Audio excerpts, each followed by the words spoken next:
Podcast. Welcome to the Almost Perfect Podcast, a celebration of fuck-ups, failures, and falling flat on your face. This is a podcast that believes you can learn from experience, but that experience doesn't have to be your own. Hi, I'm Bob Perfect, and I'm a functional fuck-up. Let's learn from somebody else's mistakes. And today we are learning from Sonny Phiri, aka Sonny the Jobber, if you know him from YouTube or Twitter. Because yeah, Sonny is a YouTuber, a wrestling YouTuber in particular, and a wrestler. He's actually done the things. He's actually gone to wrestling school, he's learned the tricks of the trade, and wants to further that by going to Japan, which is all stuff we chat about on the podcast. So yeah, this is a dope one for me. I mean, you know, I love wrestling, and getting to chat to someone else about wrestling is one of my favorite things to do. Chatting to someone who's actually like creating wrestling media and who's made a pretty decent name for themselves doing that is also an absolute treat. Because yeah, Sonny is someone who's racked up over 1 million views, like on just the Age of Wrestling channel alone. I think on his old channel as well, probably the same thing. And we'll chat about why he's got different channels and all of that coming up. But yeah, Sonny is pretty damn successful as a YouTuber, which I don't know too many people who are. Like, there's been a few. We've had Kinsani on here, and we've had like a couple people. But in South Africa, I haven't necessarily found too many. And I didn't even know Sonny was South African until I met his sister, Janice Phiri, who wrote about me for the City Press article. The City Press article about, you know, who to listen to when you're done listening to Mac G. Janice wrote that and put me in it. And I met Janice when I was partying in Joburg, like last time, not this last time, the time before that, when I was partying with Coco out at the Plug. Yeah, that's the whole thing. And yeah, Janice and I got to chatting, and I think I was wearing my AEW sweater at the time, and they were just like, my brother Sonny likes wrestling, and I was like, what, Sonny the Jobber? And yep, Sonny the fucking Jobber. So that's how I found out Sonny was South African, like, and then had that little connection. So inboxed, got the number, and hit him up, and yeah, here we are. Now there's some useful information about YouTubing, about creator burnout, about finding your niche, about a whole bunch of different things, just copyrights and all the realities of being a YouTuber. But I'm not gonna lie to you, this is a podcast where we basically talk about wrestling for an hour. What we love, what we hate, all the different storylines, how we got into it. Like, Sonny basically interviews me halfway through this thing, just keeps throwing me questions. And yeah, man, what can I say? I love it. Like, I love it. Like, I love getting to share my passions, which is obviously something Sonny also enjoys. And yeah, I'm glad we got to do this. So before we continue, I do need to let you know that this podcast is brought to you by you, which means you can support it going to patreon.com/almostperfect and subscribe for as little as $1 a month. I would appreciate it if you did that. Like, if everyone who listens to this podcast gave me $1 a month, I would not be stressing at the end of each month that I'm going to be able to put electricity into my prepaid meter. Not to guilt trip you or anything, but yeah, you know. It helps. Every little bit fucking helps. And we live in a capitalist society. I gotta try to do a capitalism. So there we go. I did a capitalism for you. What else? What else can we chat about in the little time that we've got until I've got to head into this thing? Oh yeah, fucking Meta released Threads yesterday.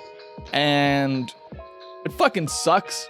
Like, well, it sucked yesterday. But now that I got some of the tips and tricks on how to make it better, it sucks less, but fuck, like, the timeline is just an absolute fucking mess, a nightmare. I immediately wrote about it. I immediately did an article, Meta's thread sucks, put it on the website, so I'll link to it at the bottom, and you can get my immediate thoughts on it. But yeah, old Rafael Manetta, who works for Meta, and someone who I've interviewed on this podcast multiple times, hit me up with a little tip on how to change the notifications, how to change the vibes, and now the timeline's better, and now it's starting to feel a little more like Twitter, and like the good parts of Twitter, the old parts of Twitter. So who knows? Maybe I'll stick around. But my immediate thoughts were just like, this shit is fucking whack. I don't want to see Gary V's opinion ever. I don't want to ever fucking be subjected to Simon Gassie's opinion. Like, no offense to these people, no offense to you if you like these people, but I don't want to fucking see their shit. Like, I just don't care what they have to say. Like, I get no value from it. So hopefully I don't have to anymore. And then we'll see how that goes. So yeah, I was gonna come on here and be like, that shit's fucking whack, but it's slightly less whack. Slightly. Anyway, that does bring us to the podcast. So here it comes. It's time for the Almost Perfect Podcast with Sonny Phiri. So how are you living, Sonny? Oh, I'm good. You know, just busy these days, you know. And you, how are you doing, Mr. Bob Perfect? Yeah, I'm pretty good. Like I was telling you, like I'm busy downloading the AEW Fight Forever game.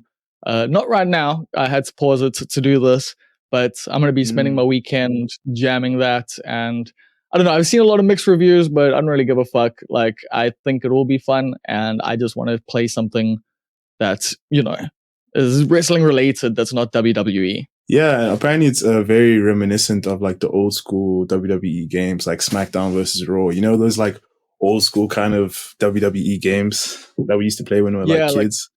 Yeah, the No Mercy vibes. Actually, even No had Mercy, that emulated on my computer for a while, and I did not say that.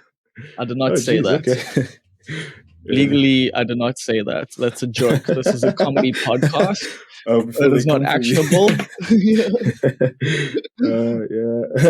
Yeah, no, I've been in the piracy and in the wrestling vibes for a long time. And how did you get into wrestling? Let's actually just start there, because like I'm assuming it's a lifelong childhood thing. I would say, yeah, definitely from childhood. Yeah, I was basically a child watching wrestling. I used to love it, just like any other child. But then, you know, my love for it extended past other people's stopping watching of wrestling. Like other people would be like, oh, okay, now we're moving on to other things like girlfriends, all that. And now I'm just still there watching wrestling, you know. I think when I was like maybe 14, that's when I like kind of stopped. But then I got back in like maybe when I was 17, like properly again. And then from there, yeah, I've just been watching wrestling ever since. Like it's just been something that's always been constant in my life. I don't even know. Even when I stopped watching it for a while, I was always like on YouTube looking at things related to wrestling and all of that. But yeah, pretty much. It sounds very relatable. I pretty much have a similar journey, and like every wrestling fan does kind of have that period where you stop watching because you're a little embarrassed, like because you're like, oh fuck, nobody else is doing this anymore, and you're like, okay, I'll stop. But like it's just some, like, I don't know, it's so ridiculous, it's so over the top, it's so incredible, it's so athletic and creative that like it draws you back in, like for some people. Yeah. And you know, like one thing that a lot of people don't really understand, they'll be like, oh, why do you watch wrestling? Like it's a medium just like anything else. Like you watch it for the athletic performance, but you also watch it for the stories, because some of the stories that they tell are genuinely like amazing. They're like really, it's, in the words of Vince McMahon, it's such good shit. Like it's really good shit, man. Like, like genuinely. And that's what I think the hook is. Like, I mean, people like used to diss me. Oh, you watch wrestling? You watch Netflix? What's the difference? I mean, it's TV shows. We're watching stories unfold, you know, and that's how I look at it. Yeah, I feel the exact same way. But you like wrestling enough to make multiple YouTube channels about it, which I guess we can discuss the two different Sonny the Jobber Age of Wrestling vibes. But how did you decide to start a YouTube channel, basically? Because I remember seeing you on Twitter a bit. I saw Sonny the Jobber, which was like your old name on there. And like I would see some tweets and stuff, and I'd be like, I kind of agree here. And slowly but surely, I saw you popping up on YouTube. And then, yeah, I've been checking out your shit, not even knowing that you were South African. So it's been pretty cool to actually find that out and get in touch. But yeah, how did it all start? So basically I'm watching wrestling. Boom, the pandemic hits. Oh no, actually, let me go back. AEW started in 2019. So, you know, I'm watching WWE, right? And, you know, if you're like I got back into wrestling when I was 17 again, like proper, like watching every single show. And WWE in that at that moment was in a very negative space. Like they didn't have good shows, they didn't have good stories. The numbers Was were this the early plummeting. Roman Reigns era? Yeah, early Roman Reigns era, yeah, peak Roman Reigns era around that time, and just it wasn't a good product, right? So when AEW came into the fold, it was like one of those things of like, oh, this is new, it's exciting, and like it's just we all love an underdog story of oh, this is not supposed to happen. Like how can like 4 or 5 guys, indie guys, take on WWE?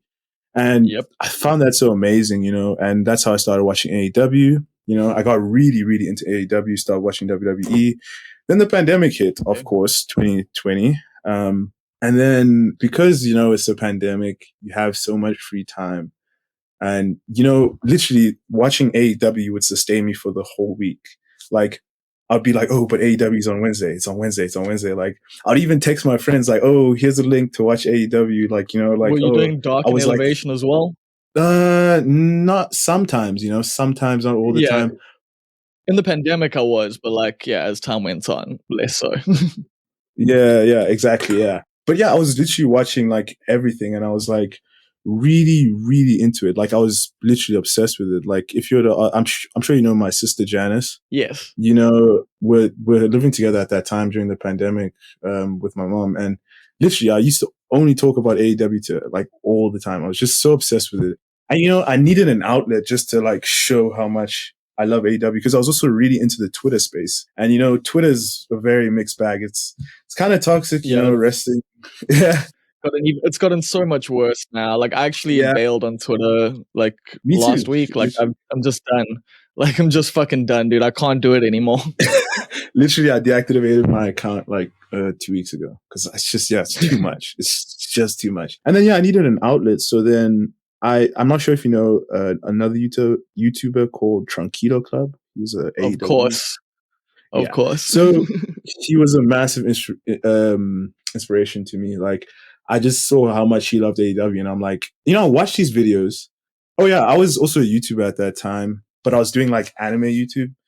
And oh wow. like but it wasn't like really popping off. I mean, I had a few videos, and then one night I was in my bed, I was like literally like, wait, I think I can do videos better than Tranquilo Club does. Like I genuinely think I could. So then I literally just started on that, Yeah, first it started off like really slow. So when we get in the Tranquilo Club, Sonny the Jobber match? I I really I wish that could happen one day, but he actually reached out to me like last year, and I really appreciated that because it's just like, he's kind of one of my heroes, just like reaching out to me saying, oh, well done, I see what you're doing type thing. And that was really nice.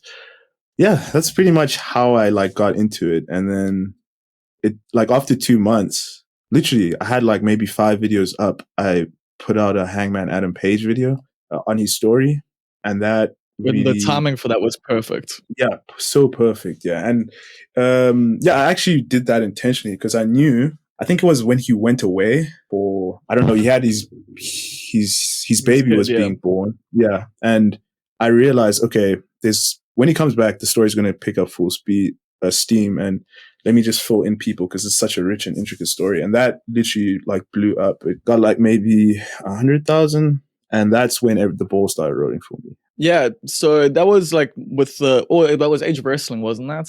No, this is Sonny the Jobber. That was Sonny the Jobber, because I remember Sonny the Jobber was also you did Serena Deeb, you interviewed her. How did that come about? Yeah. Oh, so basically, AEW is owned by Warner Brothers, and TNT, TBS they are subsidiaries of Warner Brothers, and obviously there's TNT Africa. So TNT Africa reached out to me. They're like, we're trying to spread AEW in Africa, and you are like a good ambassador for us. So then I interviewed Serena Deeb. That was really cool. There was also like an AEW event. I think about 100 people pulled through, mainly for the free drinks. What the fuck? I need to get on this mailing list. Like, Yeah, no, I wish I had known you at that point, but yeah, you should definitely ask Janice Yes. about it. Like 100 people pulled through.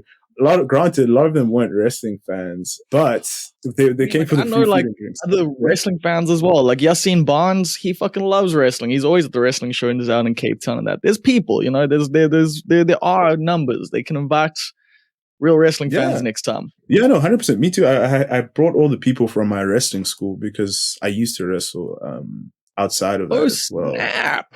Yeah, Wow, so I've that never taken that step. you never taken that step. It's painful. It's very painful. Yeah, dude, I just want to be a ref or a manager. That's it. Like, you know, You gotta have the promo for that. Yeah. I think I can do okay. Like, You you know, can do it, as a yeah. I comedian, think as you can. someone who's on stage a bit, like I've got yeah, no, trust me, I've fantasized about this shit a million times. Just like every wrestling fan has like fantasized about like either being in the ring or on the mic, you know? Which wrestlers did you like growing up? Oh, we're turning it around. I mean, obviously, Yeah, that's Stone fine. Cold Steve Austin, man. Like, I'm a like white boy from a shitty neighborhood, you know, like fucking, you know, lower class shit, and he's, you know, fighting the man. Like, it's like, come on, like that was my dude for so long. He's like swearing at Mm. people, drinking Yeah, he's a beer. legend. Yeah. So yeah, like my first memory of wrestling was watching the Shawn Michaels versus Razor Ramon ladder match, and it was because my mom used to work like at the Tim and Bowling Center here in Durban, and like she worked the night shift, and like yeah, it was on the big screen there, and I was just like mesmerized, dude. Like that was just like I wasn't like obviously because I was quite young, I didn't fucking realize that the shit wasn't real. I was like, holy shit, these people are smashing each other with fucking ladders. This is insane, and like just the drama and just like the yeah, I was immediately hooked. Yeah, no, it's like once the wrestling bug bites you, it's got you 100%. Yeah, that's considered as one of the greatest wrestling matches of all time. Yeah, that's a really really good match. But like for me, I'm too young for that. I'm more of like a John Cena type of guy, you know, like Did you actually growing like him up. as a kid? Were you one of the Yeah, yeah, kids of that course. like us older guys were making fun of and being like, "Oh, John Cena's for the kids," and it's like turns out Yes, I was those kids who are like John Cena's like a legend, like type thing. the rest of Yeah. us are like, "John Cena sucks." I remember that era, yeah. But it just made him bigger Yeah, though. man. So yeah.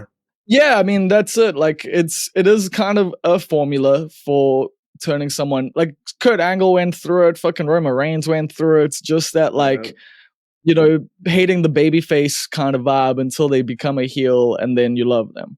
Like, Yeah. Yeah, pretty much. Yeah. I guess it's a necessary arc some people have to go through.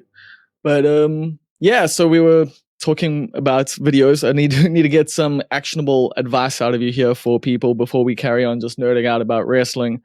But Okay, yeah, so you're yeah. saying your first channel didn't really work out, and the second one, how many videos like did it take before like the Hangman one?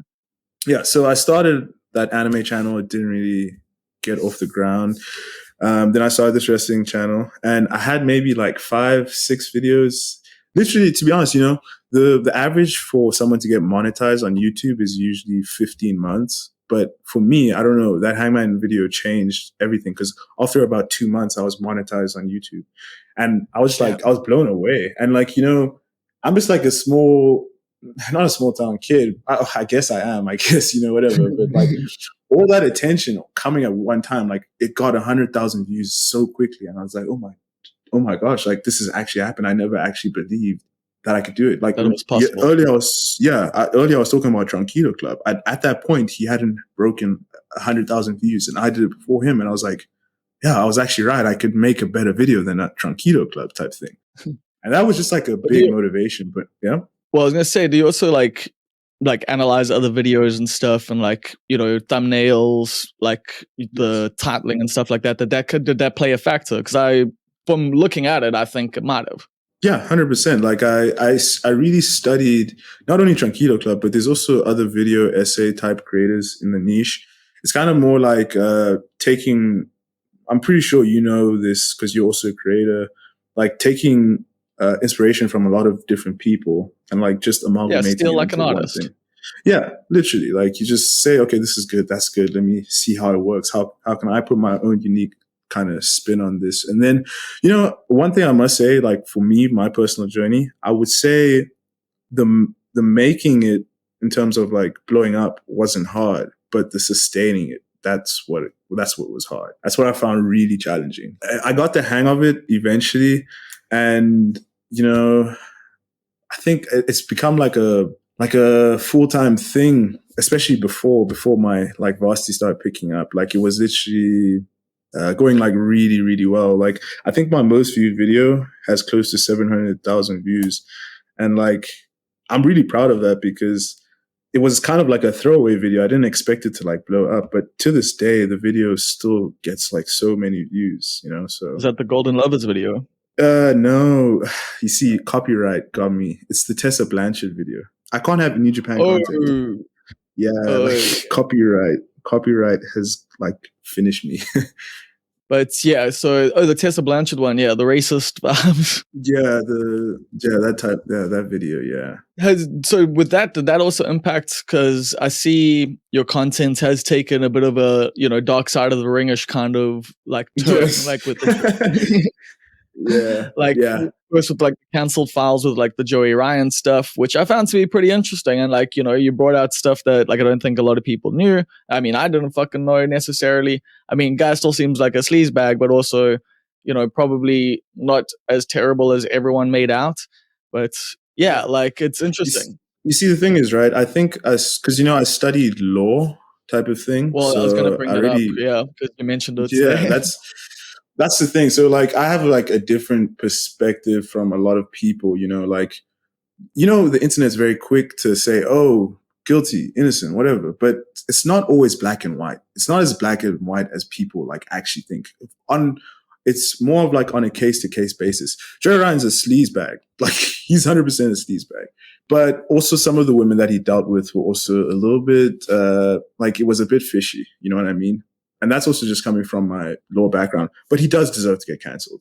And for me, yeah, the whole because there was cancel, stuff he was fully like guilty for, yeah, and he admitted to, and like so it's like he's a sleazebag. But the whole point of that thing is just to go to topics that are kind of like taboo or people don't want to talk about, and like talk about them because just like get a new view on certain things, So yeah, well, because I was gonna say, like, how do you feel about that change though? Like, well, is it a big, like, it's obviously not going to be like a long-term change. You're obviously still going to do the in-depth stuff that you've been doing as well, right? Oh yeah, definitely. But in the same breath, like with making video essays, I didn't plan to do it forever. Like this is where the age of wrestling came in, right? So I was Sonny the Jobber. I was making video essays, and then I realized that, oh my gosh, like this, it's taking a lot out of me. And like it takes me like 1 week to make a 20-minute video, which is not a bad thing. I mean, I get money from it. It gets just decent views, but it just wasn't fulfilling me anymore. And that wasn't my actual dream. My actual dream was to create like content, daily content type of thing, right? So basically what I did was after the Tessa Blanchard video, I basically said to everybody, Sonny the Jobber is dead. I kind of don't want to do this anymore because copyright, like all my New Japan videos, all of them, I can't have them on my channel or else it's going to get deleted. And I also don't want to live in a sort of realm where I'm constantly on the edge of just them nuking my channel and then all my work is done. And then like, it's just like, oh, that was for nothing. And New Japan gave me 2 copyright strikes. And with YouTube, if you get a third, then your channel's done. Like, yeah, like fucking assholes, man. Like I just don't get why like they don't get how it helps them. Like it helps, like, because like honestly, your 2 videos, the Carter and Kenny Omega one and the Golden Lovers one, are fucking amazing adverts for New Japan Pro Wrestling. Like they catch you up on 2 fucking amazing stories in a great way. Literally, yeah. Like the Okada and Omega one, it got like after 3 weeks, it had like 40,000 views, and they took it down.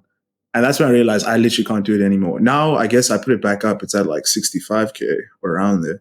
But I just think like if they had just put it up, I think that would probably be like one of my most viewed videos. But I mean, that's also the reason, even from WWE, I don't want to antagonize WWE, but because I like them. But in the same breath, when you do positive commentary on them, then they are totally cool with it. But then when you Yeah. do like a video essay, your AEW channel, doing a video essay that's a hit piece on them, they tend to copyright you more. I realized that. And it got to the point where like just so many videos, it's getting copyright, demonetized, copyright, demonetized. And it's just like, oh my gosh, is this even worth it? So that's where Age of Wrestling came in, where I just did daily content. I did that for about a month. And then I realized, oof, this is not actually working. I mean, it's part of life. Sometimes you have a plan, it fails. I guess it failed. What wasn't working with it? You know, if you built up an audience and then you just switch up, like people like my video essays. Yeah. Now I'm just switching to like just news, like daily news, talking about like thing. So then a lot of people are like, man, we missed, where's Sonny the Jobber? Like, where is he? So in the same breath, I feel like I've fallen off in a way because people wanted that old type of content from me, but I just can't do it anymore. Not only because it doesn't fulfill me, and also because of just copyright type of thing, you know?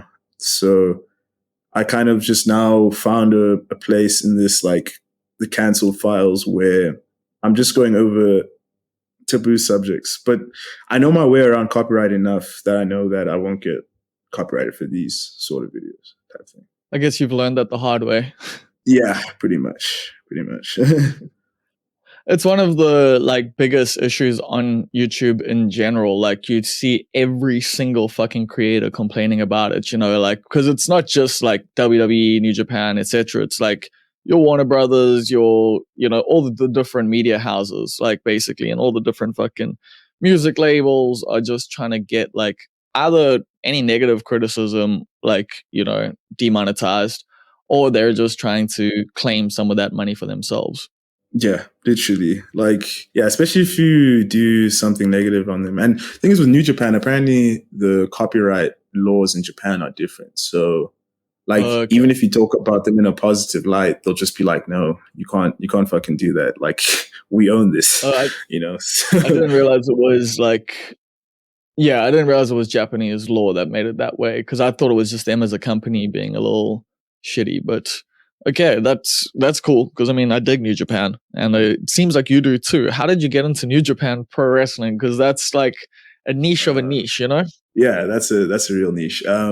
So basically, you know, when I got out of the WWE bubble, I realized, whoa, there's actually like so much wrestling out there. Like there's a lot of like actual good wrestling. And that's when I started exploring, you know, like, oh, there's New Japan Pro Wrestling. Oh, who's this Okada guy? And then, you know, I started like watching more of his stuff and getting more into the stories and all of that. And I realized, man, these stories are actually richer than like WWE stories that sometimes don't even make sense. Yeah, they just hit different, like really different, you know. And thank God for AEW, because they're trying to bring that type of storytelling back. But I think no one really does it like as good as New Japan, especially back in the day. Like they were like on top of that. It's not only just New Japan. I'm not sure if you've heard of another promotion, Japanese women's wrestling called Stardom. Yeah, I'm also like big into Stardom. I've been getting into Stardom like through like people like you and like other people, and just like when I was on Twitter and stuff, like there's Peruso Weekly and Monthly, Peruso Monthly, and then there's also like there's a few like dope like you know, Twitter accounts that would just share like a lot of the Stardom stuff, and that was just like it got me into it with like Julia and shit like that. So I'm just like, yo, okay, these women can wrestle. I know like some like of her work, like just from like watching stuff like you. But I haven't like you know that she like took her own life, yeah, because of that's cyberbullying. Yeah, that's actually also what like made me want to start my YouTube channel. Like that was like a big thing, because I just wanted to kind of commemorate her. It was always on my mind to just put a Hana Kimura video out, like just to commemorate her properly. But yeah, and I did it. Like I've been wanting to do that from day one, but I never found the right time. It was just never a good time to do it. But yeah, how I got into New Japan Pro Wrestling is basically just going into other wrestling and finding all these other amazing wrestlers who are, quite frankly, some of the best wrestlers in the world today. Yeah, like that's the thing. Once you leave that WWE bubble, once you like look at New Japan, you look at Stardom, so for me it was like I was on like forums back in the day. Like there was this Yeah. Chan site called 420 Chan that had a board called Woo, which was very influential in my life because this was the first time I really like interacted with people who just like knew so fucking much about wrestling and like all Mm. different kinds and like, you know, Old Japan, New Japan, fucking AAA, Yeah. CML. Like it's just like, what the fuck is this? This is a whole different world. And then yeah, like you just start like checking out different stuff and it's like, oh wow, this is different. This is cool. This is interesting. And yeah, so I am still like more a fan of like American wrestling in terms of like AEW and that. Like I think they do hit that mark perfectly for that sweet spot for me because I grew up on, you know, WWE. Well, I grew up on WWF. Like it's like Mm. I've still got that like brash over the topness, but I mean New Japan has that as well, especially like their characters are so fucking cool and so like Okada is like just a fucking asshole character that like I should not like, but I am just like, yeah, man, you got it. You're the fucking man. Yeah, no, definitely. I'm really surprised that you know like so much about wrestling because honestly, like there's not many people who know a lot about wrestling. Well, not in South Africa, no. Like, Yeah, yeah. but Oh, it yeah. is Not in South Africa. Sorry. yeah, like it is just one of my passions, man. I'm a child of the internet and like thankfully that allowed me to explore a lot of different shit and like, you know, just deep dive into things that I care about. And like I'm still like that, you know. I couldn't give a Mm. fuck what anyone else like thinks about wrestling or thinks about, you know, oh that's weird or whatever. It's like everyone's got their weird little fucking interest. And if you don't, like how boring is your life? Yeah, no, true. That actually reminds me, like during the pandemic when I was like so obsessed with AEW, I used to literally invite my friends over and force them to watch wrestling. Like I used to, because the AEW pay-per-views, they're like usually at like 2 a.m. and stuff. Yeah, I was up at 2 a.m. on Sunday to watch Yeah. Forbidden Door. I assume Yeah. you were too. Oh, no, no, no. Sadly, I don't really watch wrestling that much these days because I cover it Oh too snap! much. Yeah, no, it's because I cover it too much. It I turned just into, yeah. I was just gonna say I just can't believe you didn't see Kenny Omega Will Ospreay. That's like 1 and 2 are How was amazing. it? Was it good? Fucking amazing, dude. It's like one I and can like so imagine. like because like the first one, it's Wrestle Kingdom was fucking brutal, brilliant. Fucking Kenny just fucking Will just couldn't stand up to Kenny. He just wasn't at the right level. And then yeah, with the comeback, Will was just too violent for Kenny, and yeah, it was good. Like fucking amazing storytelling, but just like those two in the ring are so fucking good and just so violent and so like yeah, I fucking love that shit. Man, yeah, now you're making me like want to watch it. Like literally, I could because it's a dream match. Literally, it's a dream Yeah, match. dude, do yourself a Yeah, favor and like literally yeah, like because I'm gonna do it probably over the weekend. I'm just gonna yeah. watch like 1 and 2 off one after another. Like I'm Uh, like I'm just gonna fucking get some popcorn, smoke some weed, and just like see it unfold one after another. do you have any favorite like go-to wrestling matches like that you like sometimes watch? Um, Not really, actually. Like that's the funny Uh, thing. Like I'm always just like I don't know, like not recently at least, but back in the day, obviously like Rock Austin, like WrestleMania 17, I think it yeah, was. yeah, And then yeah, yeah. also the fucking my favorite Royal Rumble, the New York Royal Rumble with the What year was TLC that? ladder match. Oh, I can't What fucking year was that? remember, but Uh, I yeah, so it was like I think it was the first TLC ladder match with the Hardys, Edge and Christian and the Dudleys. And then oh, yeah, okay, yeah, I know what you're talking about. yeah, Yeah, and then I think if I remember correctly, it was the one where with the Royal Rumble, like The Rock and Big Show went over at the same time. I think it was Rock and Big Show. It was yeah, like it it was. finished with the Wait, there was also one where Batista and John Cena went over at the same time, and where Vince yeah tore that his was quads. I don't know.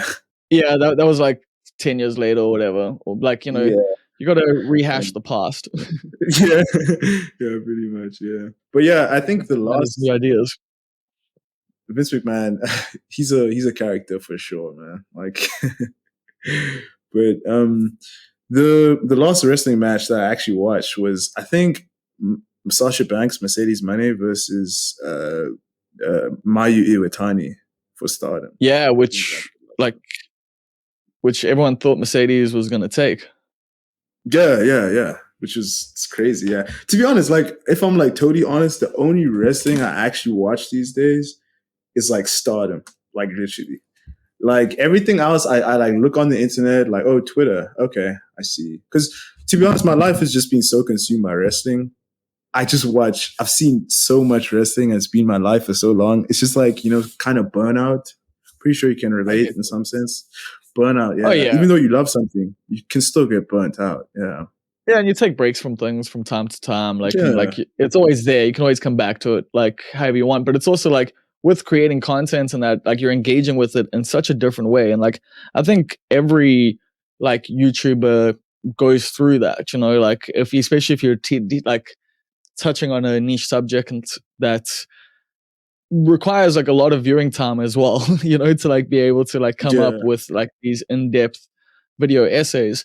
So I get it, man. Like I can see why you're taking a bit of a break there. Yeah, no, because it just consumes my time. But what's crazy is I'm actually planning to move to Japan soon, and like one of the reasons is for the wrestling. Yeah, legit. Yeah, that's so fucking cool. Like I'm jealous. Like that's genuinely like that's a vibe. Yeah, in April I'm planning to go to Japanese language school. So yeah, so all my YouTube money just goes towards that fund, and then obviously my mom and dad are gonna just like get the rest, and then I'm gonna be off to Japan in like April. Sick, man. That sounds fucking cool. Like you're just chasing. Like so you're gonna teach English? You're saying? We're going to Japanese language school, and then I guess I'll teach them English. But to be honest, like not even kidding. To be honest, I actually want to go there to become a wrestler. Like genuinely, like not even a joke. That's what I was. I want to learn the language. Thinking. Yeah, I want to learn the language so I can become a wrestler. And I've done some research. It's possible. Like there are people who've done the same thing. Not that they're like famous. Schools.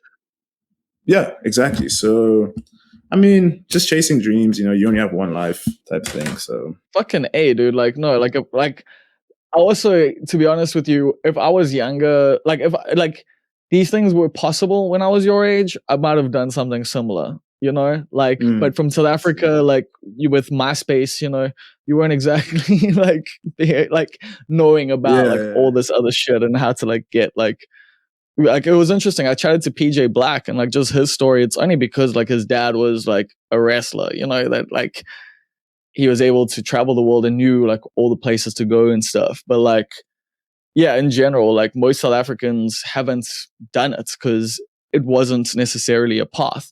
Like I know Angelico is like probably the only other guy who's really like, and Adam Rose, I think he was also South African. Okay, so there's been a few. Yeah, he is South African. Yeah. Actually, at my wrestling school, Punishment Wrestling Association, PJ Black actually came through for one of the training sessions, so I met him before. Sick. That's like the only like proper wrestler I've really met, but yeah. And also, I'm not sure if you know of a guy named Ananzi. Yeah, he was on like I know when there was the televised like stuff that was on ETV for a while, or I think it was on SBC too. I can't remember. There was a televised promotion in South Africa. He was on that, wasn't he? Yeah. He trained me. Like wrestling school was like it was a lot, man. It was crazy, yeah. And now you want to go through that all over again in Japan, where it's way fucking harder. Like, are you jacked, by the way? Like, are you like, do you gym? Like, because is your neck strong? Yeah, good question. Yeah, I'm pretty well built. I go to the gym. Yeah, I would say I'm muscular, 100%. Okay. But yeah, the reason why I had to stop wrestling, not had to, but I really didn't feel like there was a future of wrestling in South Africa. Like after being in the scene for like a few months, I mean, all respect to those guys, by the way. I'm not trying to like bash them or anything or like. But just want more. Kind of. Yeah, it's just want more. Like I realized what they like. I set up the ring at a few of these shows, and the seating is very, very low.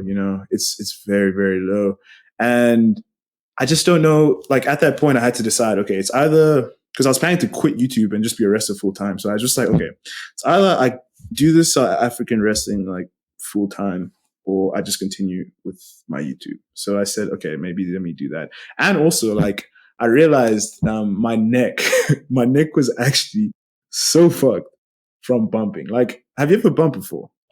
Not like in a proper wrestling thing. In with my friends, like, you know, on like really hard surfaces that should not be done on. Yeah. Okay, but you know it's painful, yeah. Yeah. Like, It's like basically jumping flat on your fucking back. yeah, literally, and you know it goes against all your instincts as a human being. Like nobody learns. It's not natural to just fall flat on your back, but that's not even the problem. It's just you think the wrestling ring is like soft. It is not soft. It's a little bit bouncy, but it's plywood. It's plywood with just Yeah. some foam on it. Yeah, and like I mean, first few bumps, they are really painful. It gets better over time, but it's one of those things you have to train your body to do. But every single like dude I know, they're like fighting something. It's either their neck is fucked or their back is fucked or their knees fucked. It's just because it's like it's really sore. Like even me, every single day, like for 3 months, I used to wake up, my neck was fucked. It was stiff. I'd have headaches. And I was like, is this really worth it? Am I gonna go to YouTube for this? I thought to myself, yeah, I would if I had like a higher ceiling, but I don't know if I want to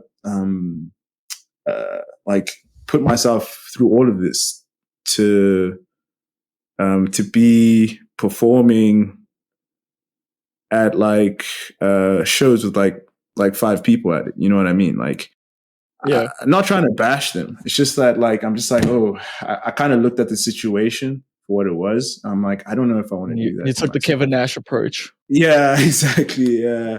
So yeah. No, I mean that is smart because, like, I mean, I've got similar issues in terms of like stand-up comedy in South Africa, and in Durban in particular. You know, like it's not like in a very well developed scene, and like, you know, I don't get as much stage time as people in other cities and other countries and that. So for myself, yeah, my plans to get to England within the next couple of years so that I can be somewhere where I'm constantly doing the thing that, you know, I want to do.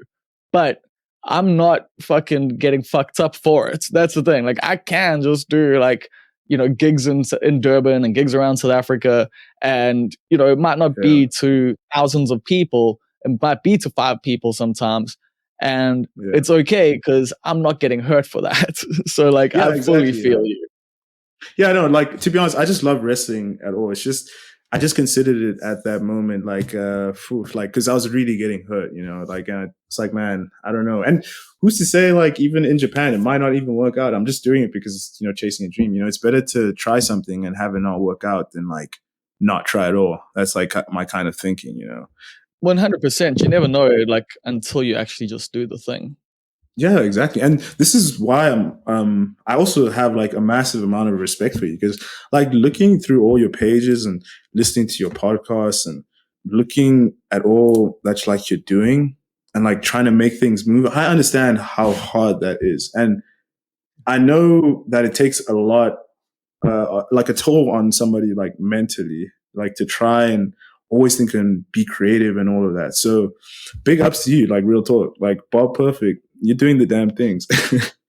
No cap. Sure, bro. I appreciate that, man. Yeah, like Yeah. I like for me, it's also just like a compulsion, you know. Like it's funny because like we're kind of chatting off marks, you know, about me looking for jobs and shit like that. But it's also like I don't know how hard I really am looking. Like I'm sending out my CV bangs, blah blah blah blah blah. But like I'm also just trying to make other shit happen all the time, you know. Like I'm always just trying to work Mm. on different projects and different things because like it's a compulsion for me to just like create stuff, like whether it's like festivals, whether it's, you know, just a fucking script, whether it's, I don't know, like I just would rather be spending my time doing shit that I like think adds more value to the world than writing copy for a fucking website, you know. Like Mm. it's just, but at the same time the writing copy for websites pays bills, and please hire me. But But you're chasing your passions, you know. Like I think that's really important in life because you only have one life, you know. that's it. Like it's funny. Like I'm sure you've seen a thing. Like people say like you only live once, but that's not true. Like you live every day. You only die once. So it's like That's true. you got to fucking like make your shit work. Like every day is got to be not. And also, you know what? Like I'm gonna spend this weekend playing fucking video games and doing fuck all with my life, like that Yeah. I think is also a super valuable part of like the experience as well. But I also think, yeah, like just putting yourself out there, doing shit that you want to do and finding ways to make it work is kind of what it's all about. But I also don't have kids, so I can do that. Yeah, trying to be the best version of the alcoholic Ryan Gosling. How about that? Yeah, we're working on the alcoholic part there. We're working on that. Like, I'm just and I'm just I going want off to. your Instagram. Literally. Yeah, I know. Okay, yeah, because of Craig Robinson, which is like, so that there is like lets people know, hey, I've met Craig Robinson, and B, that Craig Robinson thinks I look like a guy that he's probably met, just slightly worse. So if I quit drinking, I could be Ryan Gosling. Yeah, you go. You do that. Oh man.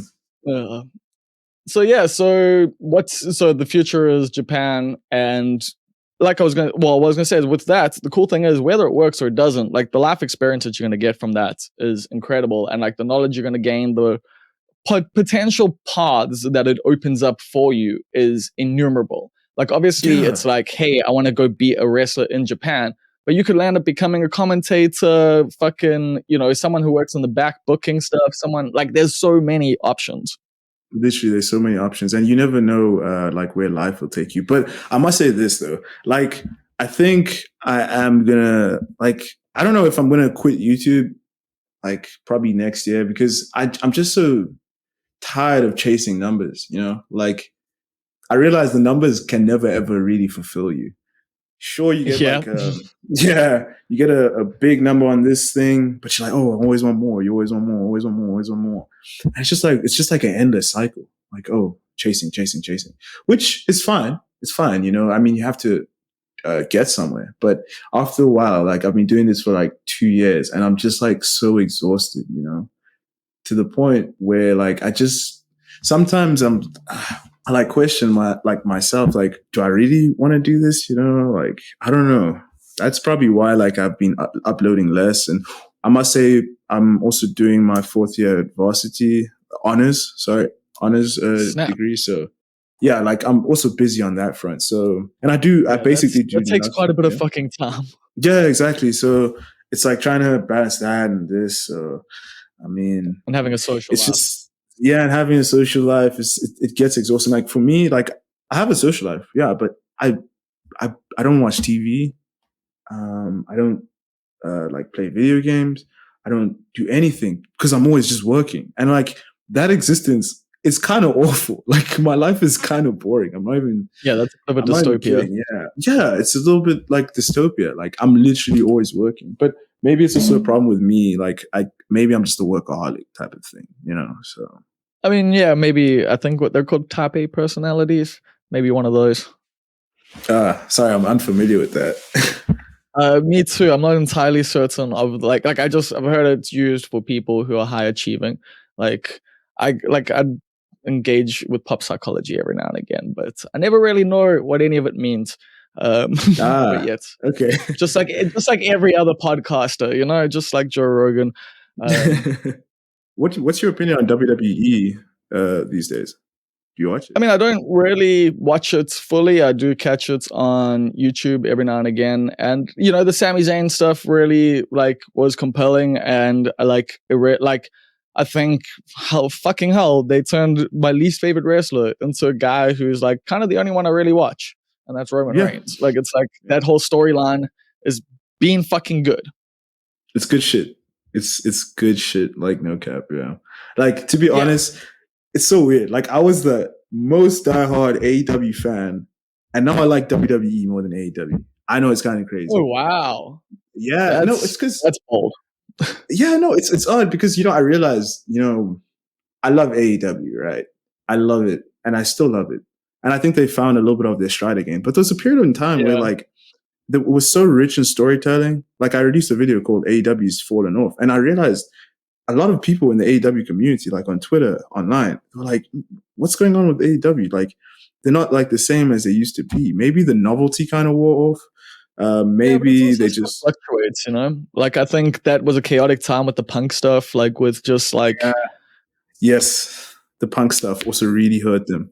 Yeah, like, but shit happens, that's a part of, like, running a fucking wrestling company, is these things happen. Like, fucking Vince McMahon has had to deal with how many people walking out on him, like, in the Yeah, middle of yeah. shows and, like, having to, like, recalibrate things and, like, yeah, I mean, I do think, like, yeah, AEW's had, like, it's come like, it's ebbed and flowed. It hasn't always been good. Like, I'm definitely not someone who's like, AEW can do no fucking wrong. Like, sometimes I'm your TK, like, TK, get off the coke, bro. Like, just like get off the Get off annos, dude. Like, just Yeah, no facts. Yeah, but I must say AEW is more consistent. WWE is more yeah. hit or miss. Yeah, it's like it's either they really do good or it's like dog shit, like 100%. Like, It's also just with Vince, like, kind of in the background again. Apparently, things oh are getting yeah, fishy.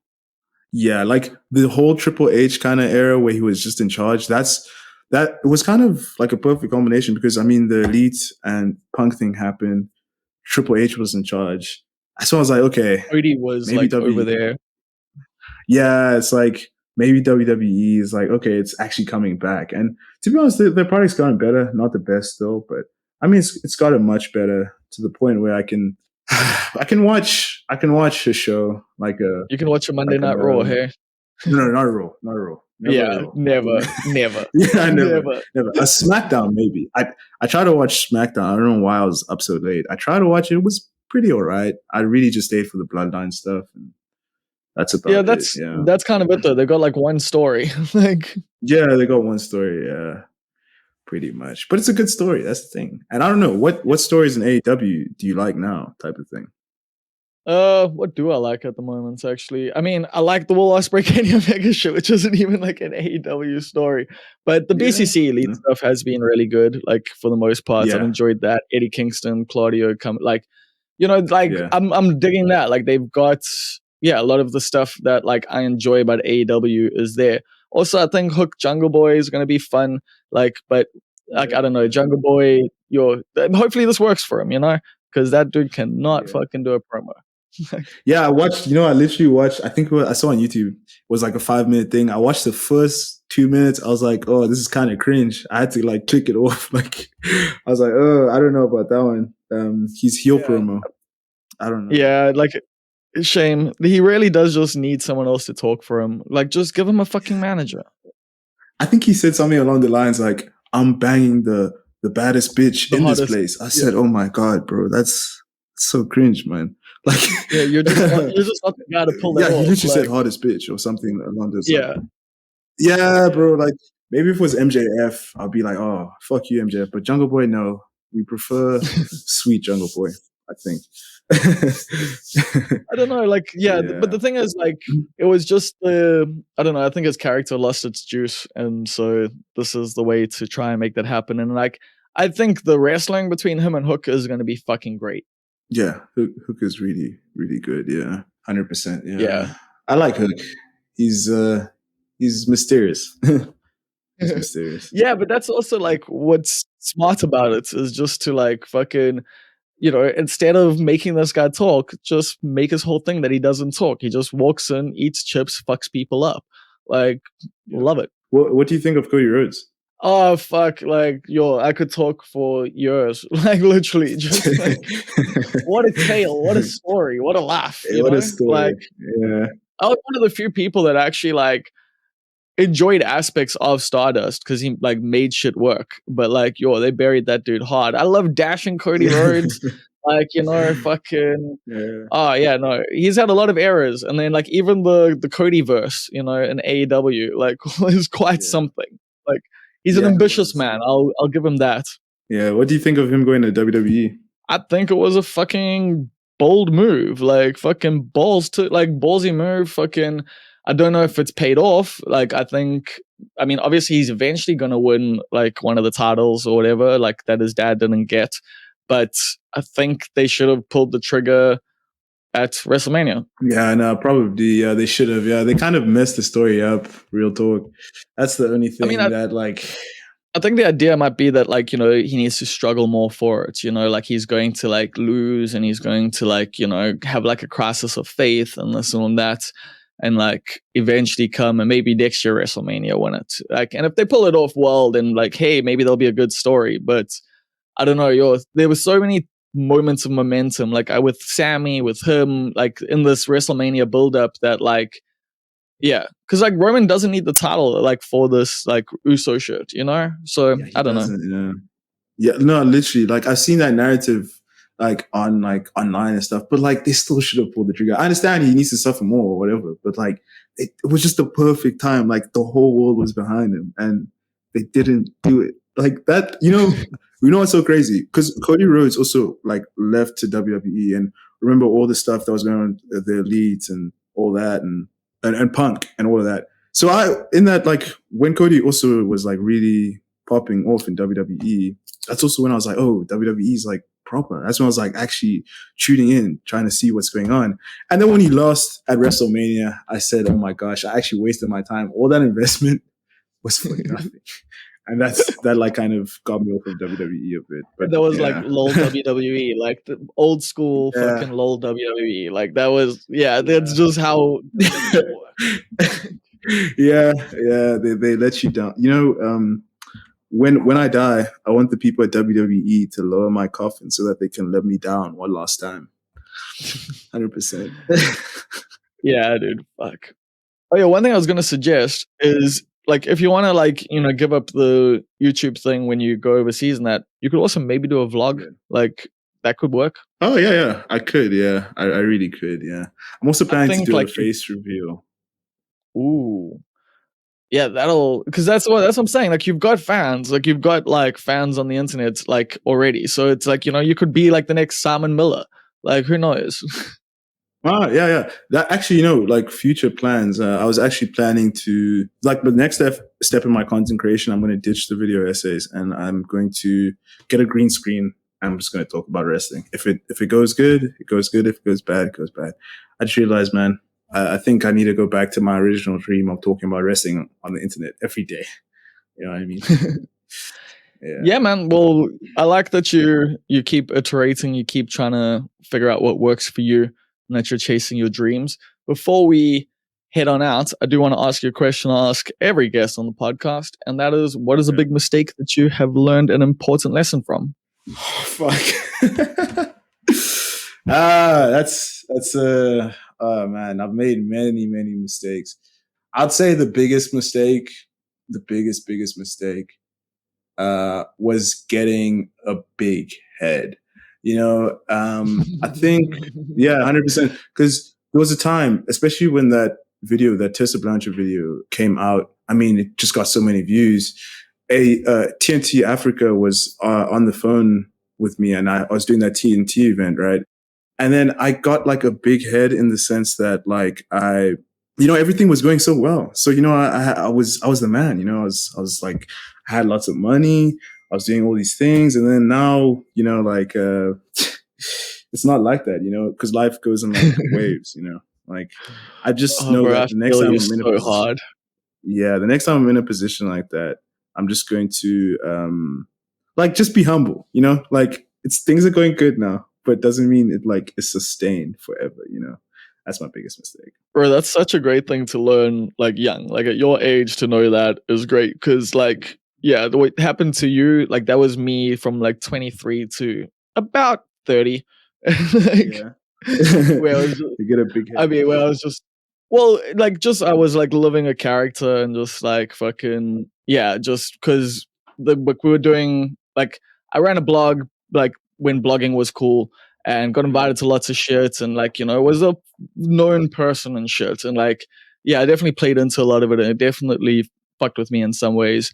But these days I think I've learned how to manage things, and like I'm an insignificant little speck on a fucking rock float. Just humble yourself. I think that's very important, 100%.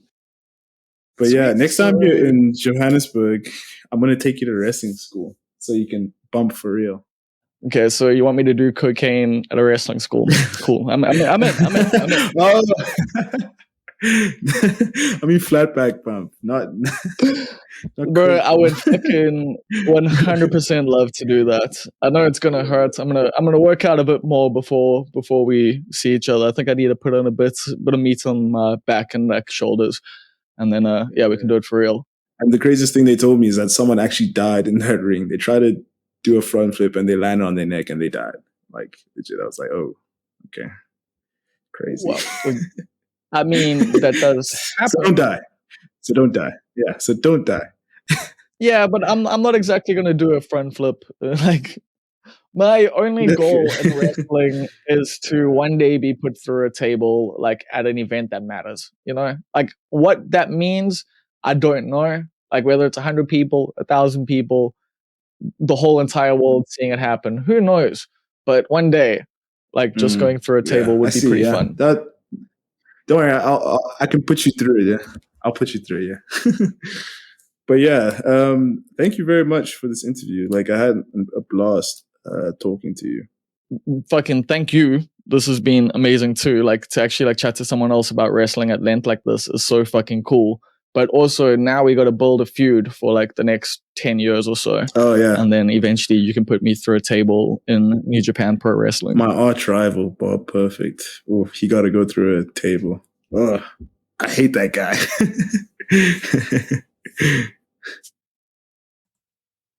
So that was Sonny. You enjoy that? I enjoyed that, man. Like, I know a lot of that is inside wrestling. Like, not even inside baseball, inside wrestling.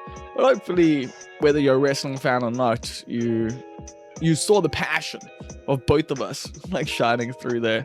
Because, yo, what an art form. What a beautiful fucking art form. You know I love it. And I love getting to chat to people like Sonny. I had no idea how young he was. Like, he's only 22. I thought he was older just because the, stuff that he puts out is really in depth and tackles a lot of stuff that I wouldn't expect younger wrestling fans to know, especially, in South Africa. It's funny him being like, oh, it's surprising to meet another South African that knows this much about wrestling, but to me it's surprising to meet someone that young that knows like all about New Japan, that knows about all the history, that knows like so much. So yeah, check out Age of Wrestling on YouTube if any of this sounds interesting to you. There's definitely some spicy videos on there. There's also a lot of just cool videos that'll teach you about different wrestlers and catch you up on their careers. So go do that, because I've done that plenty. I've also this week just been playing that AEW game, AEW Fight Forever. I've been loving it. Yes, there isn't a ton of like all the content that I'd want. Like Jamie Hayter's not in there, and like she's definitely my favorite wrestler. Like it's like women's wrestler, but also maybe, Will Ospreay is probably my favorite wrestler at the moment. Kenny Omega's up there. There's lots, but Jamie's also hella up there, and not in there. There's a few wrestlers missing, but the gameplay is fucking sick, and it's one of those things where it is like easy to pick up, hard to master. Like learning all the different tricks, learning all the different timings, all the different things you can do. Like there's a lot, and they don't just feed it to you. A lot of people on the internet are complaining because they're like, oh, it's so hard to kick out, oh, it's so hard to do reversals, oh, I don't understand this. And it's like, just imagine you're in a wrestling match, like, and then that's it. Like, oh, like, why can I kick out now but not like later? Because you're more hurt later, obviously. Like it's but there's no meter, blah, blah. You don't need a fucking meter. Your guy is groggy. You can see you've taken 10 fucking pile drivers to the head, and you're like, oh, I wonder what like my wrestler's health is at. It's fucked. It's fucked. Like, so, I don't know. I like that they actually don't have all these different meters and all these different mini games like the other simulation games have. I dig it. Like, I think because it's partially developed by Kenny Omega, who's a fucking big wrestler and a massive video game nerd and a fighting game champion. Like, this dude, like, goes to fighting game fucking things with his controller and beats the shit out of people. Like, not with the controller, like he doesn't smash them in the face with it. But yeah, like he goes there with his fucking joystick, and like him and Xavier Woods, like who's a WWE wrestler, are big into this shit. So yeah, he's also big into Japanese shit. So that's it. Like, I get it. Because it's just like in fighting games. Like, they don't tell you everything. Like, you discover stuff, you practice stuff, you go into the training mode, and you get good. And if you don't know how to fucking do that, then I'm sorry, but fighting games just aren't for you. That's the reality. Like, and it's fine. Like, not every game has to be for you. But fighting games are games that take a unique level of skill and an interesting, like, there's a strategy involved, you know? There's timing. It's about noticing the fucking animations and about responding to them. And I know that can be difficult. So yeah, anyway, that was to nobody who's listening to this. I don't think any of you probably played the game, but you should check it out if you're into wrestling and dig the old school, like, No Mercy style games. So yeah, that's mostly what I've been up to this week. Also visited Dode, which is a new pizza place here in Durban, just off Florida Road. And I fucking love their pizza. They do a Napoli style pizza, which I'm going to be writing about. And you should be able to read in about 2 weeks' time. I'll be submitting it like on Monday, but you'll be able to read in about 2 weeks' time, and I'll let you know where and when once it's up there, because I have made the mistake of being like, oh, this thing's coming out here, blah, blah, blah, and then editors decide, I don't think we're really going to go with that. I still get paid, though, so, hey, you know. It still just sucks that I do have this one piece that's we're trying to get published somewhere, because it was meant to be published somewhere else, but then they were like, this doesn't really suit our current content strategy, even though they approved it beforehand. But I digress. These are just some of the small complications I deal with that really aren't like anything to complain about. But yeah, that's basically been my week. I've been doing a bunch of other shit in the background, but whatever. Don't need to tell you about it. I've basically just been chilling hard. Haven't been drinking, haven't been smoking weed as much as I usually do. Like, I'm only smoking weed at nights at the moment, so that's quite nice. And yeah, I've actually been missing my girlfriend, who has been in Seoul for the last week or so. She's coming back now. She's on the way. She's on a plane back from Dubai. So hopefully I'll get to see her later. Maybe she'll be tired. Maybe I'll check it tomorrow. But that's my vibe. That's what I'm looking forward to. And yeah, I'm excited for it. So that's all I got to tell you, which means it's time for the shout outs. Now over at patreon.com/almostperfect, there's a tier. It's titular titles tier. It's a $10 tier. You've heard me say this a million times. You know the deal. You pay me $10, you get shouted out on the podcast, and you get to pick your title. So shout outs to Rousseau, the storage clerk of subtle heresies in the Lesser Overberg region. Russell Grant, the Far East correspondent. Neil Green, the key grip. Karan Slemon, the almost perfect hedge fund manager. Rose Ventura, the director of purchasing. Karan Chetty, the assistant to the regional manager. Kath Jenkin, the inevitable ruler of the universe, and Queen Swifty, and the executive producer, Stephen Olivier. So that's that. I want to say a big thank you to Damian Rood for the bed music and the banging intro. I want to thank you for listening, and I will catch you on the flip side.